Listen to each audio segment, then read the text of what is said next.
परिसीमन बिल पर विशेष सत्र संभव है। ये इस वक्त एक सबसे बड़ी खबर सामने आ रही है, जहां परिसीमन और महिला आरक्षण संशोधन बिल के लिए विशेष सत्र बुलाया जा सकता है।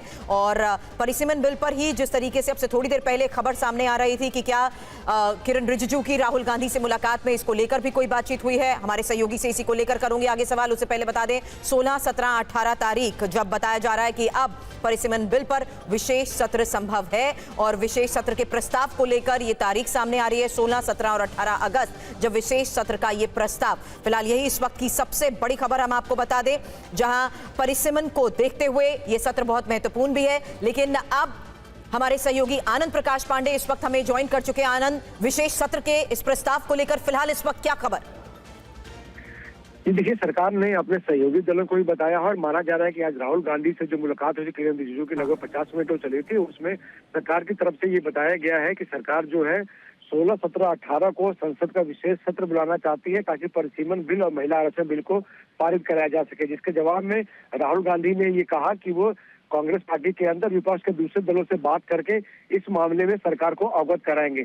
सरकार ने यही बात जो है, सरकार ने 3 डेट का ऑप्शन दिया है 16, 17, 18 का विपक्ष को। और सरकार ने कल जो है अपने सहयोगी दलों को, जो एनडीए के सहयोगी दल है, उनको भी कहा था कि सरकार परिसीमन बिल को लेकर एक विशेष सत्र बुलाने पे चर्चा पर विचार कर रही है, ताकि जो परिसीमन बिल है और जो महिला आरक्षण बिल है उसको कानूनी जामा पहनाया जा सके। क्योंकि सरकार का कहना है कि अगर इसको और डिले किया जाता है तो जो 2029 से महिला आरक्षण लागू करना है फिर उसको लागू नहीं किया जा सकेगा।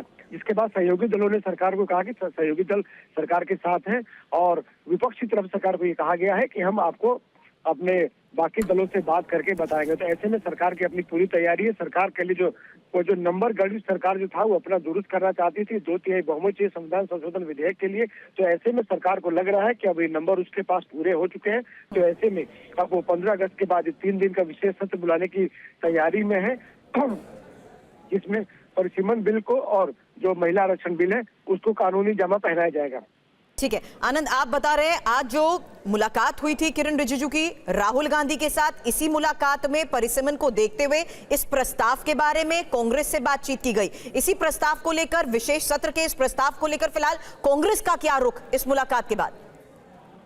देखिए, कांग्रेस की तरफ से कहा गया है कि कांग्रेस पार्टी अपने पार्टी के अंदर और साथ ही साथ विपक्ष के जो दूसरे दल हैं उनसे बात करके रिवर्ट करेगी, सरकार को बताएगी। तो और सरकार को कोई भी अभी आश्वासन नहीं दिया गया इस परिसीमन बिल को लेकर, विशेष सत्र को लेकर। लेकिन इतना जरूर है, राहुल गांधी ने उस बैठक में कहा था कि जो मौजूदा जो संसद का मानसून सत्र चल रहा है, इसमें अगर अमित शाह का स्टेटमेंट नहीं आता है, जंतर मंतर पर जो लाठीचार्ज हुआ था और साथ ही साथ चंदा चोरी के मामले पर अगर बहस नहीं होती है सदन के अंदर, फिर ये हाउस नहीं चलने दिया गया, गतिरोध जारी रहेगा। ये 2 बातें राहुल गांधी ने क्लियर कर दी थी। परिसीमन को लेकर राहुल गांधी ने और जो दूसरे दल है उन्होंने सरकार को कहा है कि हम आपस में बात करके, दूसरे दलों से बात करके आपको बताएंगे। ऐसे में जो भी मौजूदा सत्र है संसद का मानसून सत्र, उसका 17वां नहीं किया जाएगा। अभी मौजूदा सत्र 13 अगस्त तक चलेगा। तो ऐसे में एक संभावना ये भी बन रही है कि हो सकता है कि 13 के पहले सदन को अनिश्चित काल के लिए स्थगित करके फिर से 16 तारीख से एक नया सत्र बुलाया जाए, जिसमें कि विशेष सत्र बुलाकर जो दोनों बिल है। ठीक है, सरकार की इसी तैयारी के बारे में आनंद प्रकाश पांडे हमें एक जानकारी दे रहे थे। गौरव मेरे सहयोगी इस वक्त हमें ज्वाइन कर चुके हैं। गौरव, 2 बड़ी खबरें इस वक्त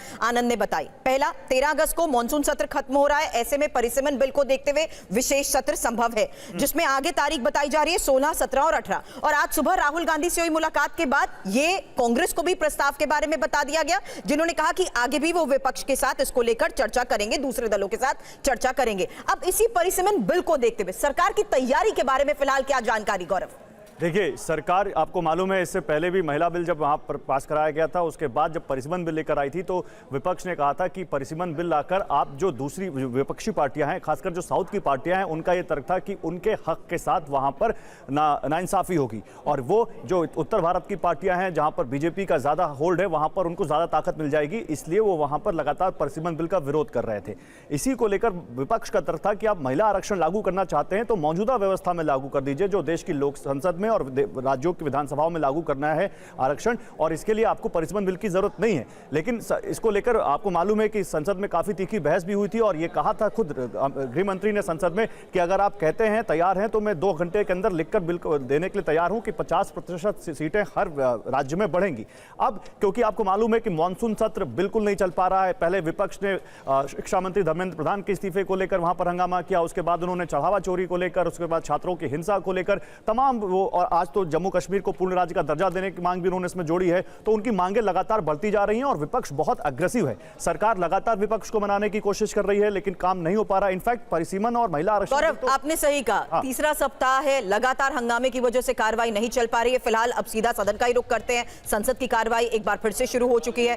दोनों तस्वीरें आपके सामने, लोकसभा और राज्यसभा में कार्रवाई की status of implementation of the recommendations contained in the 408th report of the Standing Committee on Science, Technology, Environment, Forests and Climate Change on demands of Grant 2026-27, demand number 91, pertaining to the Department of Scientific and Industrial Research, DSIR, Ministry of Science and Technology. Thank you, Speaker sir.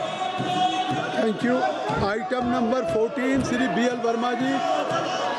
महोदय, आपकी अनुमति से आज मैं आज की संशोधित कार्य सूची में मेरे साथी राज्य मंत्री श्री सतीश चंद्र दुबे जी के नाम के सामने क्रम संख्या 14 पर खान मंत्रालय से संबंधित जिला खनिज फाउंडेशन निधि, प्रधानमंत्री खनिज क्षेत्र कल्याण योजना का कार्यान्वयन और उपयोग, एक समीक्षा के बारे में कोयला, खान और इस्पात संबंधी स्थायी समिति के सत्र में प्रतिवेदन में अंतर्विष्ट सिफारिशों के कार्यान्वयन की स्थिति के बारे में वक्तव्य समाप्त पर रखता हूँ। Thank you. Item number 50, Shrimati Neemuben Bavaniya ji.